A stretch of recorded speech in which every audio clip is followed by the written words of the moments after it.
Hello, everyone, and welcome back to another episode of Longley's Line Podcast. I am your host, Stephen Longley. Remember to like, follow, subscribe on all of the social medias.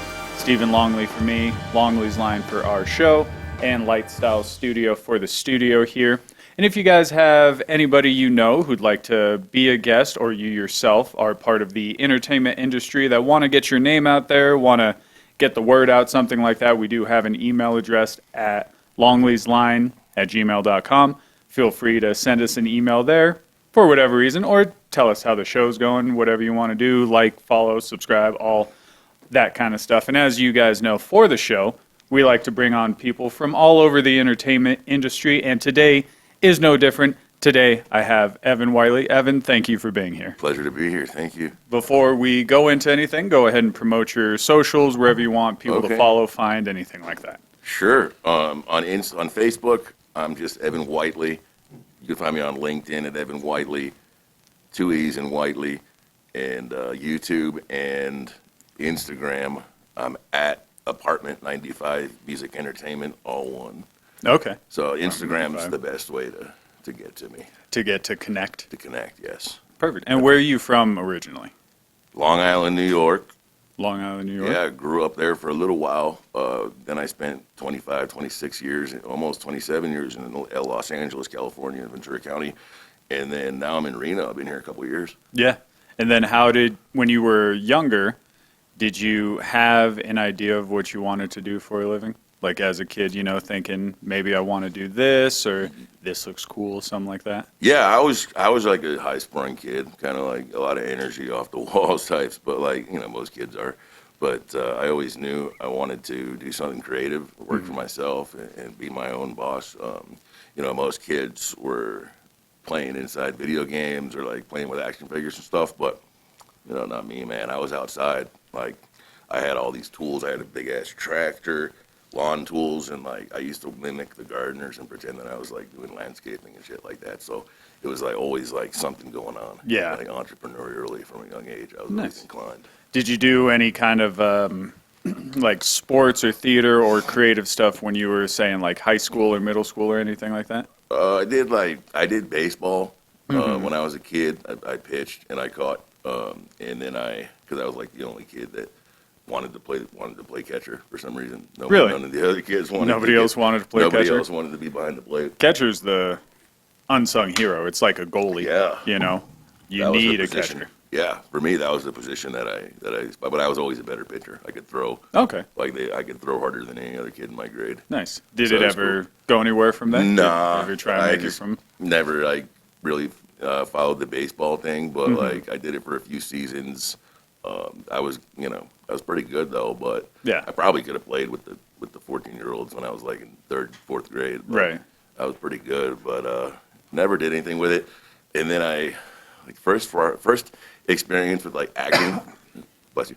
First experience with acting is like probably 7th, 8th grade. Okay. Like a friend of mine, like an outreach worker from the community center that I used to hang out at when I was a teenager, and was into video editing and making short films and things like that. So he showed me how to edit video when I was a young age. I got a little taste of it. So nice. I knew I wanted to do something creative, and then I've done like TV classes and film classes at community colleges, but nothing like crazy. And then I want to say in 2012 I started voice acting. Okay. Yeah, nice. I did that. And then I just got into. I decided I wanted to be in front of the camera. I knew I wanted to be an actor pretty much my whole life. Yeah, that kind of came up. Did you ever do any like theater productions or anything? Never like that? did anything like that. No, just all of a sudden you were like, I want to try in front of the camera. Yeah. I just I always knew I wanted to do it. I can see myself. I can envision it. I had the vision. Yeah. For what I wanted to be, and then I learned that, like, especially in Los Angeles, like, the way the acting market is and the way the entertainment market is, especially in LA, it's so saturated. It's so, like, heavily saturated, and, like, everybody's hustling auditions. Yeah. And I just got tired of it. Like, first of all, I don't want to spend $1,000 on headshots. No. And, like, I don't want to, like, do all these demos and reels that I know for a fact that cost a lot of money. So I'm like, you know what, I'm just going to, like, I just decided to learn production. And I've been doing it for like 4 years now, Nice. producing my own content, and I learn all the time and new techniques and stuff, but Yeah, it's I'm always like, changing. yeah, I figured like instead of spending all this time hustling around to auditions and getting rejected, I'm just going to start filming my own stuff. Yeah, which I was listening to something not too long ago where it was Rob Riggle and Rob Hubel, two just huge comedic actors, Yeah. and they were talking about when they were younger, coming in trying to audition all the time. They were also Right. writing shows, and Yeah. they were also trying to sell shows. And one of the things that stuck out to me was Hubel said, "I feel bad for all of the actors that are just being actors because that's all they're trying to do because they have to go out for auditions. They are waiting to get that big break, and that's all they're trying to do when you have to sit there and also create your own stuff. Right. Like you've got to at least try and do something else where you can also direct and write Right. and act, and then if you get that going, you're constantly churning, so you're not just sitting there waiting for that call that says, "Oh, Exactly. you got this part," when there's a million people also auditioning for it. Exactly. Yeah. Yeah. Yeah. You're on that's couldn't be more true. Right? And then, so when you're in LA, how did you get to LA from New York? My dad was a Wall Street guy, Okay. and then he had like a major back surgery when I was a child. And then when he recovered from surgery, went back to work. They offered him a job in California, Okay. so we moved. And then yeah, we moved, and then I was there like from like 8 years old to just a couple years ago. So That's cool. I pretty much grew up in Los Angeles, Westlake Village, California. Okay. And then, so while you're there too, that was the time you got into voice acting? Were you able Yeah, I to started like that. audition there, or? Yeah, like I started. I took some classes in Burbank with a coach, and then I made a demo, Okay. and then I was on like those pay-to-play ones like Voices.com, which Yeah. is like total bullshit. But like I just did auditions. I learned Do what you gotta do do. what I got to do. So then I learned production that way. I learned how to mix vocals and like EQ, compress, and process everything, Okay. and then bounce stuff out, export files. And Right. I taught myself how to be like kind of like some basic audio engineering, and then like I kind of dropped the ball on voiceovers. Life stuff happened, Sure. As it and does. illness or whatever. I had to get back to 100% again. So I kind of dropped the ball on acting, and then everything went to like just spiraled all the way downhill. So and then when I decided to go back to acting 5 years ago, was when I started taking it way more seriously. And Yeah. now just over the course of the last year, even more seriously. So Yeah.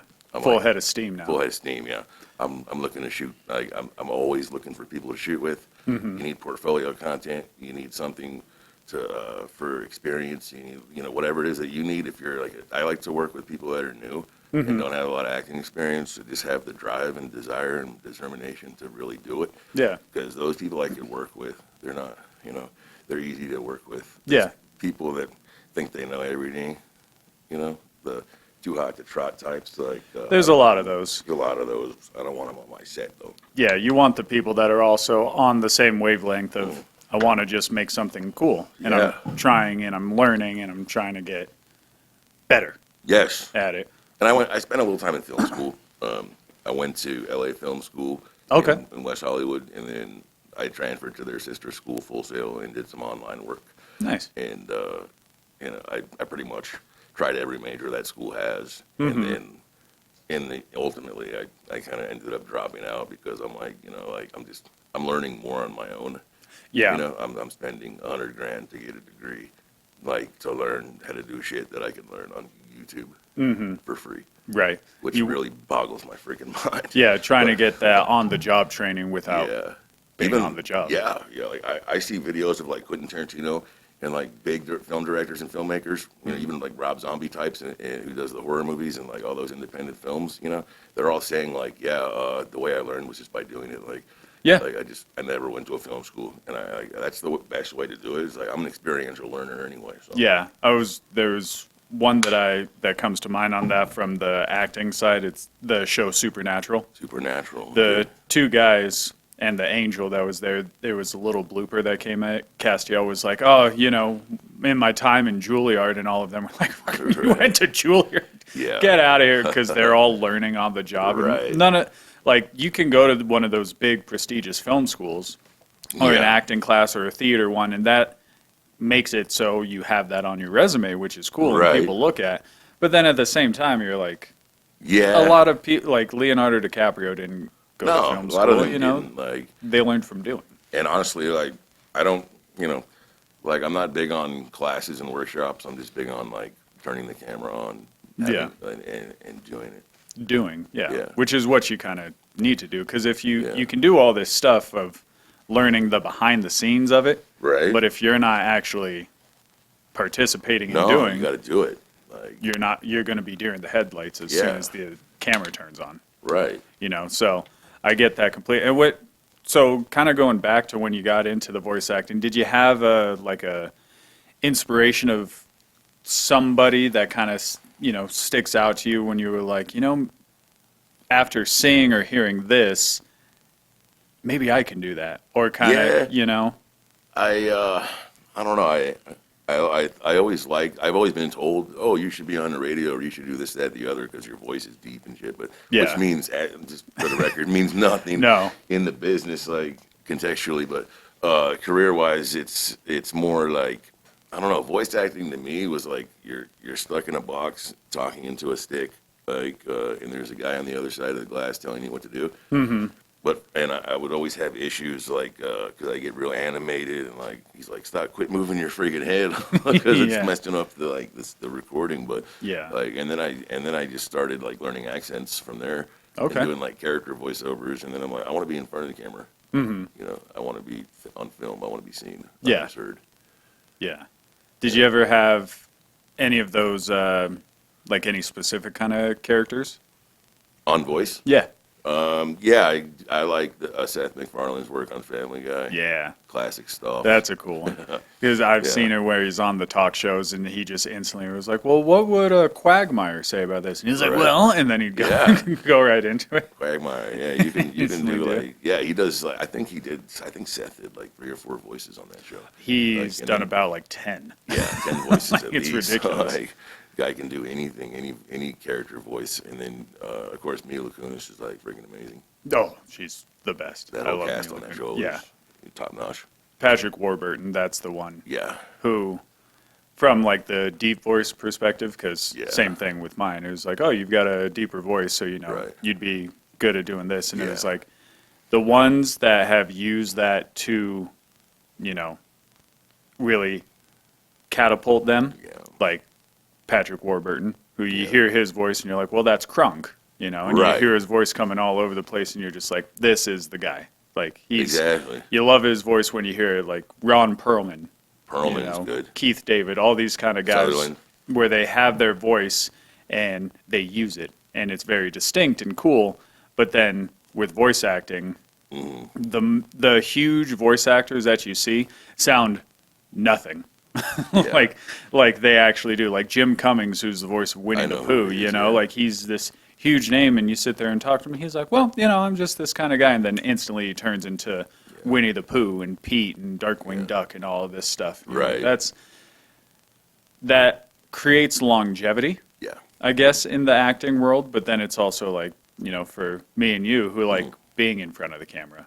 Like, Yeah. that's the way to go. but I'll tell you, like, if you've never done anything before and you're trying to break in, don't do it with voice overs. Yeah. You have to establish yourself first, like, because there's pretty much like maybe 5 or 6 voiceover artists that do 90% of the work or more, and everybody else just gets the crumbs. Yeah.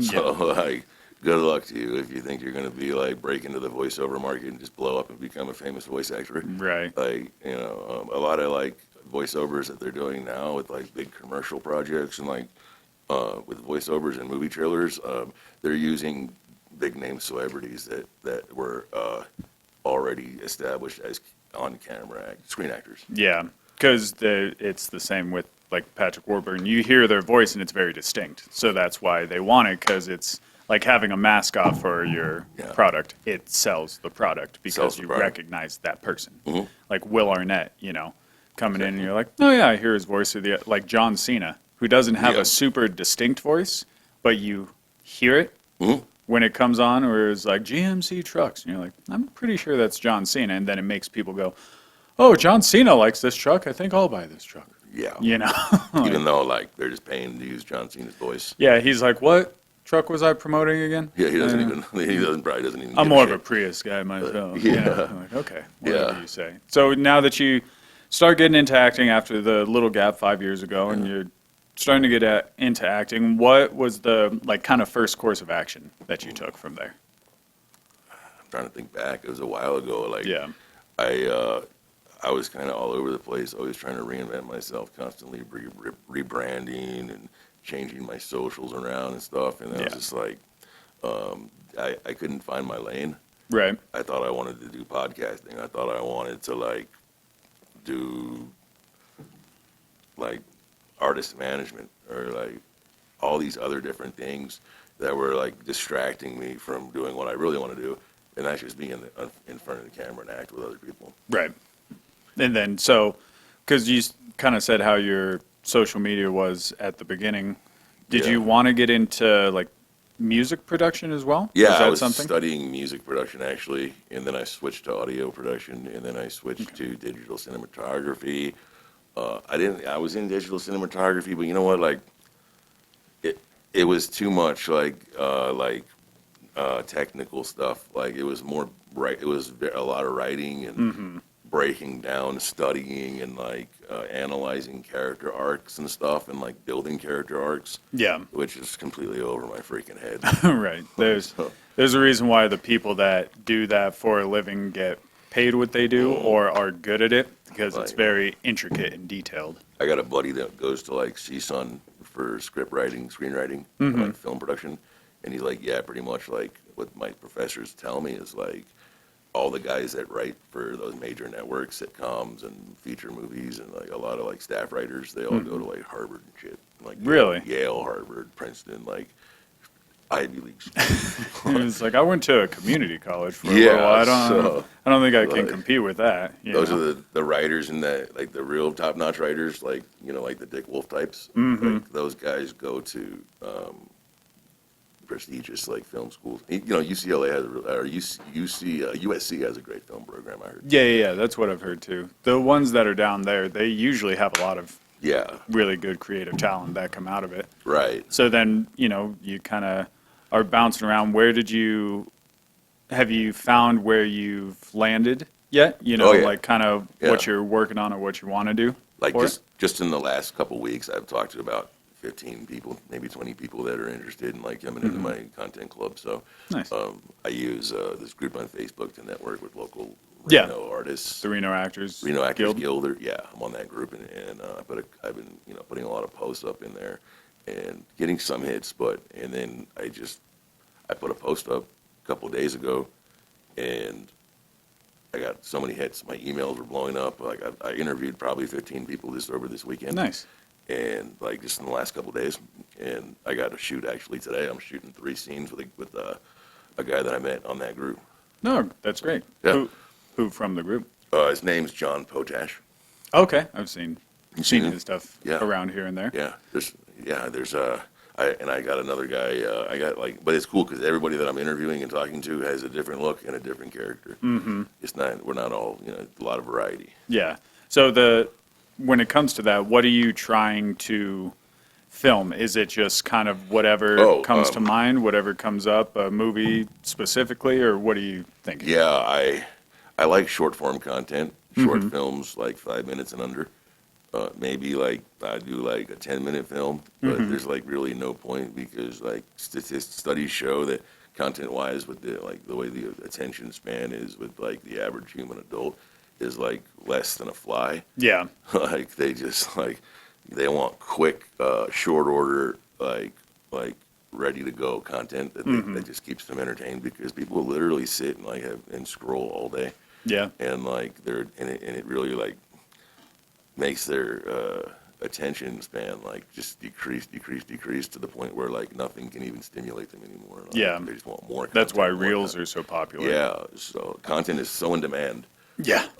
that like you can't like there's so many ways to do it, and it's all Instagram really, and like Instagram is my go-to platform. So Yeah. I spent a lot of years building my brand on that platform, and now it's starting to pay off. Nice. So, what has been a couple of shorts that you've worked on that you're excited about? Have you had any details of where, like maybe it's coming up with the character, coming up with the Yeah. scene, coming up with the whole thing? Kind of, Yeah. what have you done with that? When I first started camera acting 5 years ago, and like I want to say it was like maybe 2016, 2017. You know, I put some money together. I made a couple clips, a couple demo clips with some producers in LA, and then I did a short. I made a short film, but as usual, like financing, like everything went to crap, and like Yeah. the film died on the vine. So I'm like, you know what? Like I'm just gonna, do it myself now. I shoot everything with my iPhone. I have sound equipment. I have lights. I have professional, you know, software to edit the stuff with, and I can make music. Yeah. And I'm a producer too, but I write my own scripts. A lot of it's improv, Okay. and a lot of it's really spoof comedies and like spoofs and like reenactments of like already made content. Such as what? Like what's like one of scenes the from- examples? Like TV scenes. We're doing a spoof on a scene from Casino like today. Okay. And like one from The Sopranos. I like people tell me like, I kind of got painted into this niche because I do a lot of mafia comedy Uh-huh. and that kind of stuff. So like, like I can James play Gandolfini yeah, style. that kind of stuff. People tell me like I can play a crooked cop or a lawyer, like a crooked lawyer, detective, whatever. Yeah. I could do bank robber, drug dealer, or gangster. So it was like now you've got that pigeonhole where it's, Yeah. So what sort of criminal do you see me as? Yeah, exactly. But as much as it's kind of like that little, narrative that it's stereotyped or pigeonholed or whatever it is, it's like, I think as much as like actors and stuff don't like to be pigeonholed or anything, Yeah. I also think it's kind of good where it's, what you have. Right. And then you can bring that performance to life because, well, people already kind of see me like that. Right. I can bring this character to life, but maybe give them little bits and pieces Right. that it didn't have before. Yeah. Like sitcom stuff, I can do the Charlie Sheen character from Two and a Half Men pretty good. I can do stuff like that too, but I don't mind being a staple actor at all. Yeah. Where you kind of have the, If I could play the same, Name I'll play right the now. same character in 50 different movies. I don't give a shit. yeah, it's like the one guy from Fast and Furious, and he's been on all kinds of different stuff. Yeah. His name has been Hector in everything that he's done. Right. pretty Oh, much. I know that. I know who you're talking about. He's bald, he's got the goatee, Yeah. and he plays it well. He's a good actor. So when you see him come up, he's like, oh yeah, I'm Hector or I'm Josh today. And he's the same kind of guy, but he plays it really well. So that's why he does it. Yeah. And I think it's The, perfect. Like this typical, like not, but stereotypical, like Jolo guy. Yeah. Like an intimidating, scary looking Mexican guy. Yeah, it's like I wouldn't want to see him in a dark corner, but No. you see behind the scenes and he's a big softy. Like he's a nice guy. Yeah. He's he plays the character well. Yeah, And, which is cool. yeah, but like he's very, he's articulate. He can act good. So That's mainly what you need. you got guys like Danny Trejo, they like kind of took their past and all the shit that happened in their lives and made it into a character, and like they got all kinds of movie deals with it. Danny Trejo's got a donut shop donuts and a and taco tacos. truck. That's kind of the way you want to go because I read something where Danny Trejo, he was fresh out of jail. Mm-hmm. He knew somebody that needed help on like a boxing scene. Right. And he was the one that came in that they were like, hey, can you help these guys out? They Yeah. need to learn. He was like, yeah, of course. Right. And he came in, helped on the set, and then the director was like, can you stick around and play a couple of little extras and then be a part of it? And he was like, yeah, of course. And then from there, he was networking, made Yeah. his way around, then became, you say Danny Trejo, everybody knows who Danny Trejo is. Yeah. And because he was just kind of there, an opportunity came to him and just knew what he had and capitalized on it, Yeah, which I think Yeah. is what you want to do, definitely. So what else? What kind of stuff are you working on now? Too? Yeah. Like what other kind of scenes are you working on? I figured it's not enough to just be an actor these days. Yeah. Because you can't, you have to be a writer, a producer, a director, Mm-hmm. sound guy, a light guy, a PA. You have to be at everything, until you network and build your brand up enough to where you can start outsourcing these types of things and bringing in collaborators that just specifically, so you build a crew, a full crew.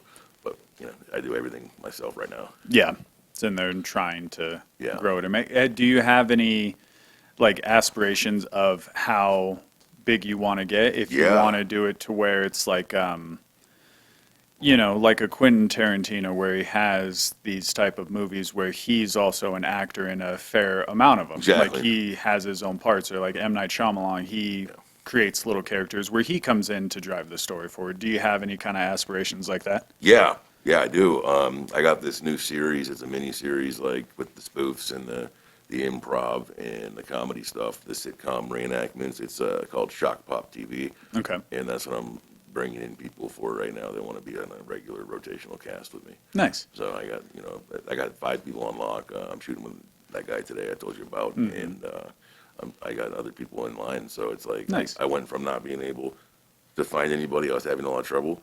But I think it's really important that, like, the more you post and the more you put that information up there, like, especially in the RAG group, it's a very good resource. But, like, people get discouraged because they'll put one post up there and, like, they get no hits. But, Yeah. But they don't understand that, like, in networking, too, like, don't just put a post up there and be like, gimme, gimme, gimme. You got to go and look at other people's posts on the board. Like, I scroll through it. I saw your post. I put a like and a comment. Next thing I know, I'm here. Yeah. So you got to, like, it goes both ways. It's a two-way street. So especially with Instagram, like honestly, like to make one network connection, like you got to send like 50 to 100 DMs in one day, every day. It's much like the acting quote that goes around for the 1,000 no's that you get. Yeah. You get one yes. But you Yes. have to keep trying and churning it out, because Yeah. that's the main point of it, is if you stop and become stagnant, nothing's going to happen to you. Like, Exactly. what do you expect?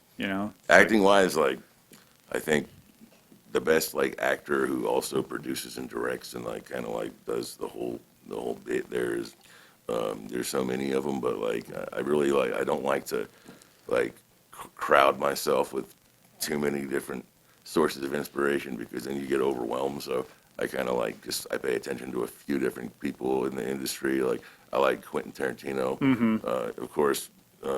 Clint Eastwood is one of my guys that I look up to because he does everything. Yeah, he started as an actor. Yeah. And I think one of the craziest little stories is that, like, spaghetti westerns, Yeah. when he got started in them, they weren't popular No. at all. And then he shot, I think it was The Good, Bad, and the Ugly.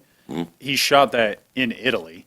And Oh, it really? wasn't even a huge thing Yeah. here. Like, we had, John Wayne and everything like that, Right. but it was starting to kind of Yeah. flutter or whatever it was, and then he went and shot that, and then it blew up again, and then that's when you get all these big westerns that came back, and it was from Italy. Yeah. And because Clint Eastwood had that little piece of mind where he was like, yeah, I'll do that, I'll try it out, and then it helped blow him up. Yeah.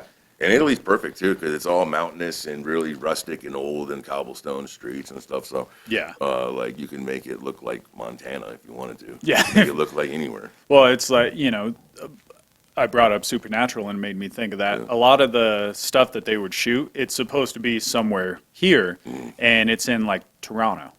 But they Right. could find different places, and all of a sudden it looks like you're in Idaho, or it looks like you're in Texas somewhere, and you can Right. find all these little spots, Yeah. film them, and make them look how you want to. Definitely. Which is I cool. see Reno as like wide open territory. Like Same thing, yeah. there's so many different like just outdoor natural spots to film and shoot your stuff, like lakes and rivers and parks and like that, doesn't require permits or anything like that. Yeah, you go a little farther east, Yeah. then you're in the desert, but then you go, to Lake Tahoe, now you're in the woods, and then you kind of can bounce and use all kinds of different Yeah, stuff, I think the biggest excuse that people make too is like why they can't produce content and build a brand and like really like like hustle it. It's like everybody's got excuses, really, but Yeah. I can't make content because, or I can't do a podcast because, or I can't, write this script because of some excuse. Yeah. But really, it's just like,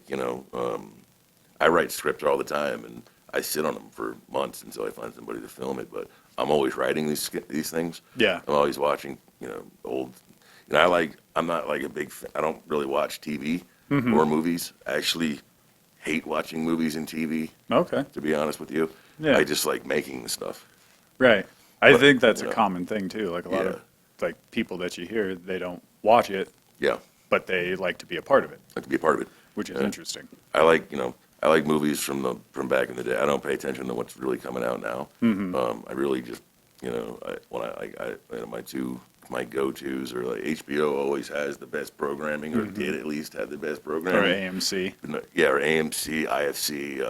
I like genre-wise, like I'm really into like the Rob Zombie horror. Like, Okay. his remakes on the Halloweens were just Yeah. phenomenal. Those are pretty cool. And I like guys like that because they understand the psychology, and like they'll make movies like Devil's Rejects and House of a Thousand Corpses, like where he like makes it so the victims who are supposed to be the good guys, you don't like those people. You want to see them get mangled. Yeah. And like you find yourself falling in love with these psychopathic, like villainous monsters. Yeah. And you want them to succeed. Yeah. And you get pissed when they die. You're like, shit, not him. Yeah. No. That's always, I Yeah. like when you can make a turn like that. Like a Right. twist like that is one of the better parts. Like exactly what you said with Tarantino. Tarantino's pretty good at that too. Yeah. Where it's like, even though you have the big bad guy, Right. which you're happy when they die at the end. Yeah. But then you see them and they make such a staple to Right. the movie. Yeah. Where I was talking to somebody where it's like, you can't have a good movie if you don't have a good villain. No. And that also doesn't mean that they're 100% the villain, but they come off as the villain right away. But then you see all the intricacies of their past and what happened to them. And then there's a part of you that does kind of root for him, where it goes back to like Heath Ledger from Batman, Right. where it's like, Yeah. he may have had a point here and there. I kind of understand what he's saying, Right. that kind of thing. And Yeah. you end up enjoying them. And when you said you like the older movies, what kind of movies stick out to you? Well, I think the first like movie I remember ever seeing was Edward Scissorhands Okay. with Depp, and then I became a huge Johnny Depp fan like Yeah. overnight.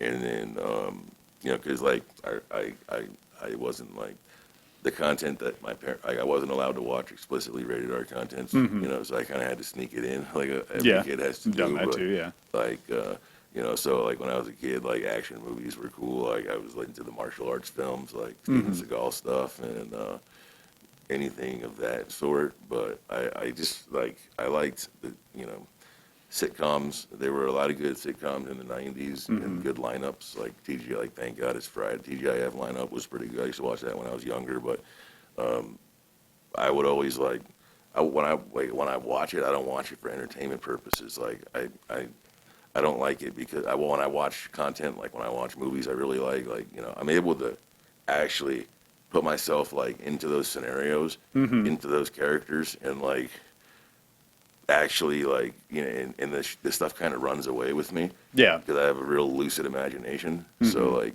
too much of that stuff is you got to stay grounded, focused, and centered. So Right. I use it for inspiration, but like I don't like to overconsume content. Yeah. I like to just make content. I'm similar in that way, but I love watching TV and movies, Yeah. but I also think about certain parts where I know all of the hard work that goes into it. So when I'm watching a movie or I'm watching a TV show and Yeah. you're seeing all of these things going on, or where you see that the camera doesn't cut away Right. the entire time, Right. you're like, this is all in one take. This is all in one Exactly. quick scene. You're like, this monologue is going forever.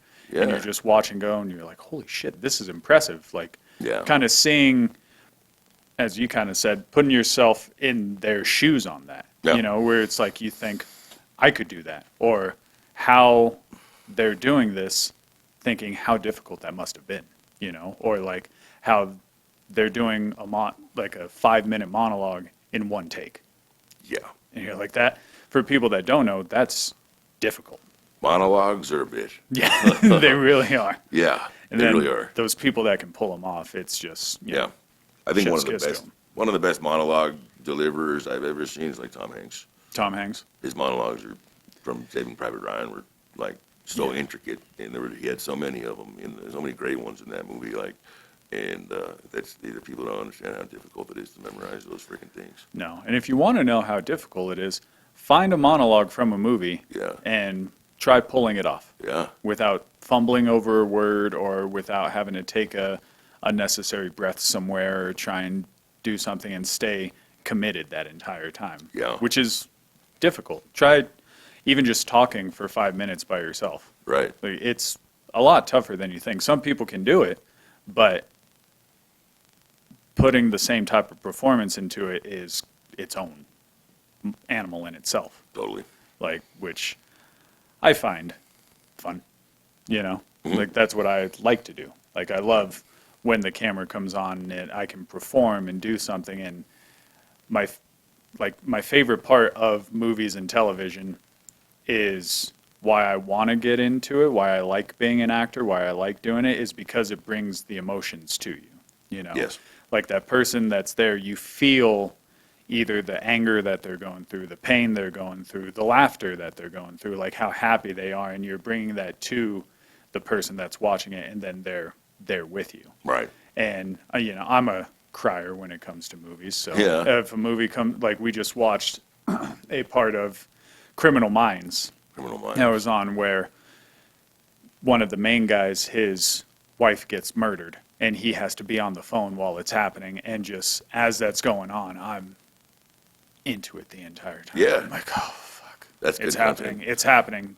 Bam, single Right. tear from the crying Native American on the side of the road. You know what I Right. mean? Like, that's one of my favorite parts of being an actor. And Yeah. for your side, what kind of draws you to it as well? Is it just the performing aspect? Is it that Yeah. same sort of thing, or what kind of draws you to it? Kind of like get to do things I wouldn't be able to do otherwise. Mm-hmm. Like, for an example, I really like playing with voices and accents on the camera. So, like Leonardo DiCaprio is like my the guy that I look up to because his accent work is just insanely phenomenal. Yeah. Dude can pull it off like any accent. So I really like. I practice accents every day. Would you say you had one that Probably you're like the- best at, or Yeah, like one that you like to do the most? Yeah, like East Coast, Boston, New York, Mm-hmm. British, Scottish. I Yeah. can do different. You know, I'm working on like Australian, British, and Cockney. Okay. And it started with Boston. That was the first accent that I learned was the Boston accent, and then that morphed into Brooklyn, and then that Yeah. morphed into like English because you learn where different accents come from. Like if you listen to the way the Brits talk, like, and then you listen to the New York accent, like I think the New York accent that we hear today, like like yeah, like the accent you think of stereotypically was like derived from like an old English accent. That makes sense. Yeah. Well, and then you think about, you know, like a lot of the just languages Yeah. now, it's they not- yeah. came from a different portion of like a English accent or something like that. And that makes a lot of sense. Where- Because, an accent's not just manipulating your voice. Like, when you do an accent, your mannerisms change. Your energy, your demeanor, everything. Like, you embody the accent, and you take on the characteristics that, like, a British person would have, or, like, a New Yorker would have. Like, Yeah.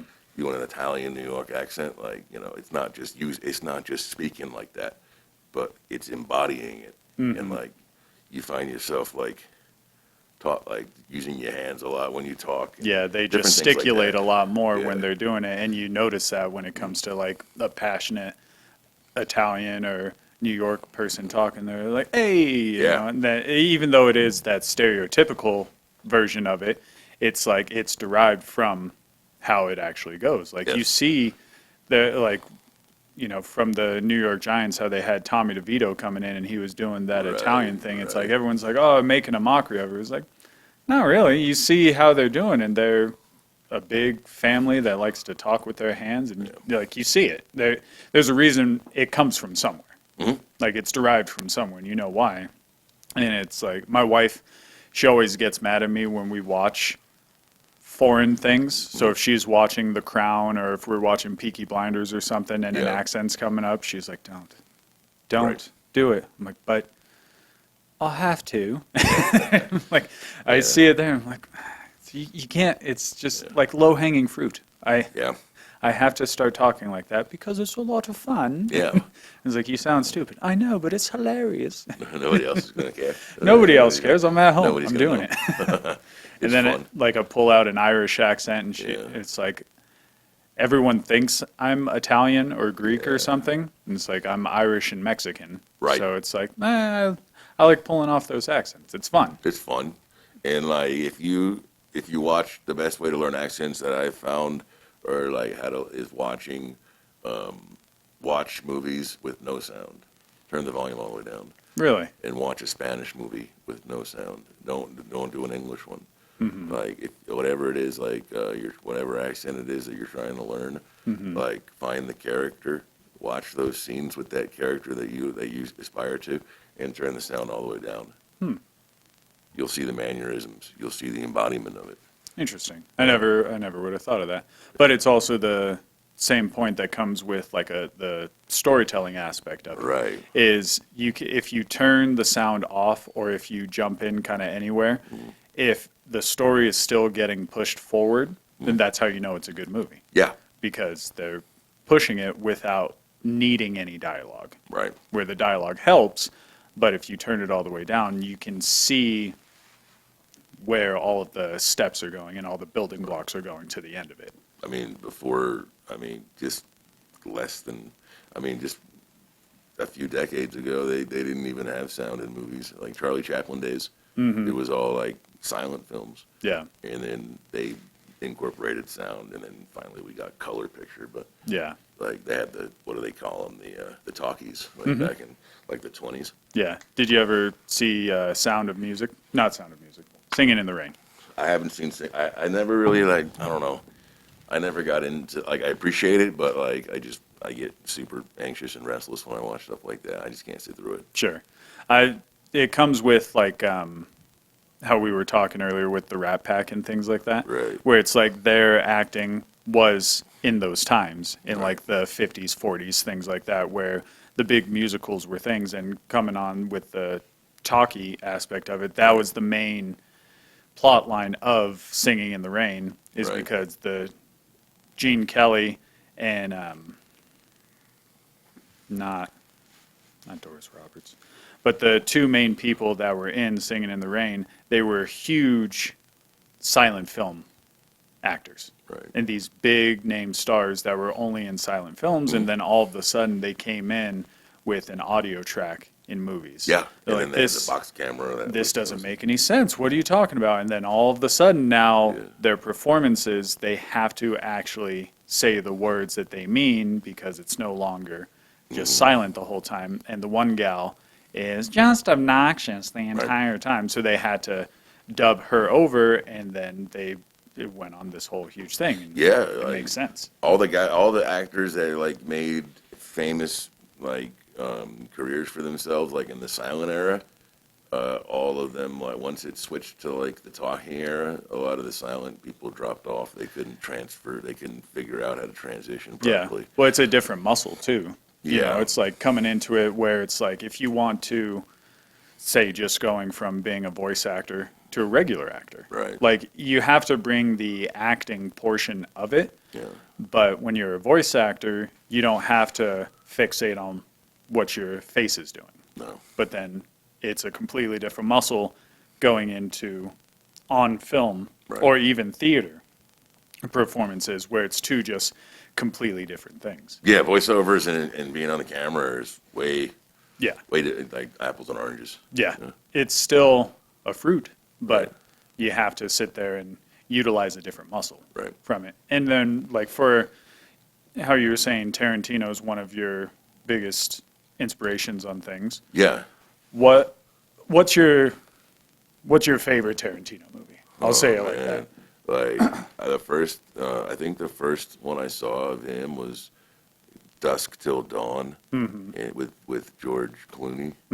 He was like totally, just had it down, that character. Yeah. But I thought he was just an actor. Like at that time, I didn't really know about any of this. Like, and then I found out that he's like pretty much like made the entire, makes films and writes films and produces everything and does it. And then he's talking on he's like, yeah, I just saw a reel with him the other day. And like a lot of these big names, especially him, but I'm just using him as an example because I like the guy. But he says just whip out your camera and like start making content. He's like, you have to be the creator these days. Yeah. Because like it's not enough to just be an actor, because you can't sustain yourself just being an actor. Yeah. Yeah, because like you have to at least understand or have a basic understanding, a basic knowledge of the lingo and like what everything is. Like some people go to like the Full Sail School and like they've never even seen a mic before. Yeah. Like Don't know how to talk don't into know it. how to talk into it. Like they don't know how to hook up an interface to a computer. They've never hooked up I can hook up a studio in 10 minutes. It's easy for me, but Yeah. I like been doing it for a while. But If you've never done it, you're not never going to done know it, what to do. Oh, where does this cable go? Where does this go? Yeah. Or even just from the acting side, you don't know how to cheat to the camera, Right. which people are like, well, you're just facing the camera, aren't you? No, the camera's right there. Yeah. You have to be right there Right. the entire time. And then when you're right here, you have to make sure you're not paying any attention to the camera, even if it's like right in your face, Right. here. And as much as you want to look over or see it there, it's, You just pretend the camera's not even there. yeah. Just pretend the mic's not even here. Yeah, you have to pretend it's not there, which is Yeah. what you're doing as an actor. You're pretending. Yeah, because when you see people like with microphones, especially, they'll tense up. They'll like get real chesty. I'm like, just take a deep breath. You're talking through the microphone, like through it, not at it. Yeah, You know, it's the same with the camera. with It's the like, camera. ignore it. It's Ignore not it. there. Yeah. You don't want it to be there. I had one where I've told the story before for a commercial that I was doing.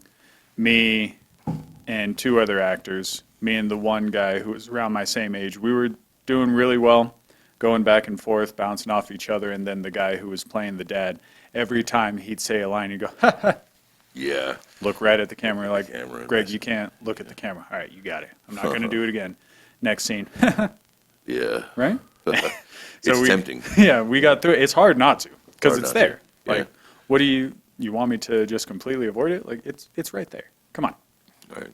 Like, I'm trying to get the most out of it. You Right. know?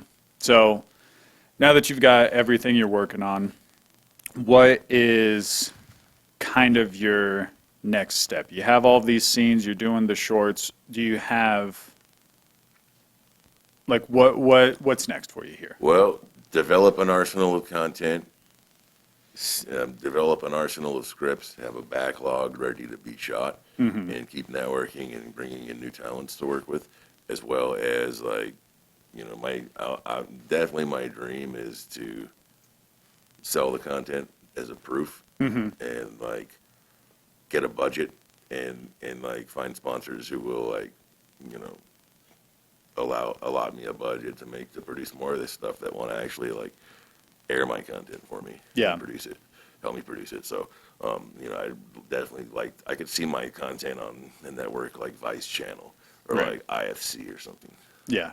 Do you want to stick with more of a series, like kind of how you're doing now, where Yeah. it's more of, maybe like a fun spoof on things? Or Yeah. do you want to also do feature-length films?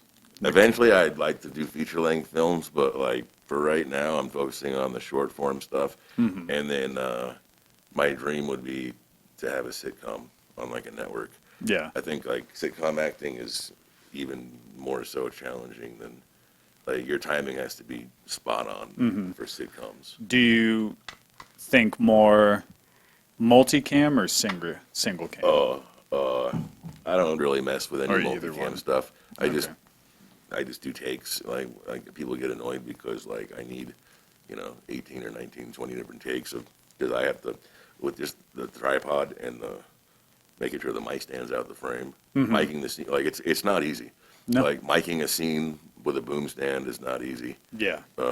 properly, and like keeping it out of the frame and setting up your shot, getting the compositions. People like have to understand that like look like we need to get these shots in. And it's not always the fun part. It's like doing the actual acting, but you need to set up your establishing shots. You need your B-roll stuff, and Yeah. you got to have like everything on point. So it's really just like just try to write something every day. Like even if it's just a short 1 page or 2 page like little script. Like I run Final Draft 11. I write all my scripts in that, and honestly, like at first, I just write them into my notes. Like write it down on a napkin or something. Who cares? Like Yeah. write down what you need to write down, and then turn it into a script later. Yeah, that's more or less what I've been doing as of late too. Yeah. Like I just have been coming up with ideas, and when something generic kind of pops into my mind, I'll pull out my notes app. I'll write like a little fake title of what I'm doing for it, Yeah. and then just a little synopsis, and Right. then I'll kind of go back and think how I want to expand on Mm-hmm. this. Like I was just watching a TV show and thought of something funny where it's like these two people are having a conversation and one pulls a gun out and just leaves it on the table. Right. And then my viewpoint on that is, what's the waiter thinking? Right. Because the waiter has to come in and make sure that his table's doing okay. Right. But the gal's got a gun. No. And he's like, I don't want to go over there. Like, do I have to? And then Right. the manager comes and gets mad at him. He was like, go. But she's got a gun. I don't want to go over there. Right. But I need to. They're low on water and their bread's getting cold. Like Right. just, something simple like that where it's Yeah. like maybe expanding on that or doing Yeah. something simple.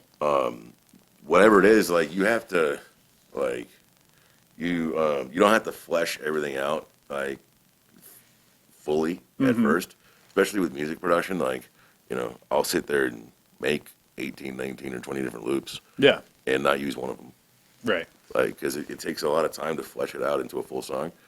But I don't like I just do film. I focus on film composition, scoring, and like commercial sequences and stuff. I don't do like beats for musicians or rappers or anything like that. Right. But Just kind of not get the bare bones. the bare bones. Yeah. Yeah. I just hit record and I play 16 bars and then mix it down and I use it for a background song. Yeah, Or something, see like what background happens. music or something. Yeah. Yeah, that makes a lot of sense. Well, Evan, we're going to get you out of here. I Okay. want to say thank you for coming in, kind of telling your story Yeah, and no doubt. going into some things. Before we let you go ahead and promote your socials one more time for any of the short series, anything like that, where people Yeah. can find you. Definitely. Instagram and YouTube at Apartment 95 Music Entertainment, Okay, and Facebook Evan Whiteley. cool. Yeah. Easy enough to find. I'm easy to find. Yeah. All right, well, Evan, once again, thank you for coming in.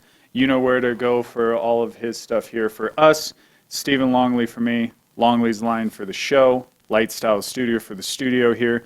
And if you have any questions, any recommendations, you want to get in touch in any way, the email is at longleysline@gmail.com. We'll talk to you guys.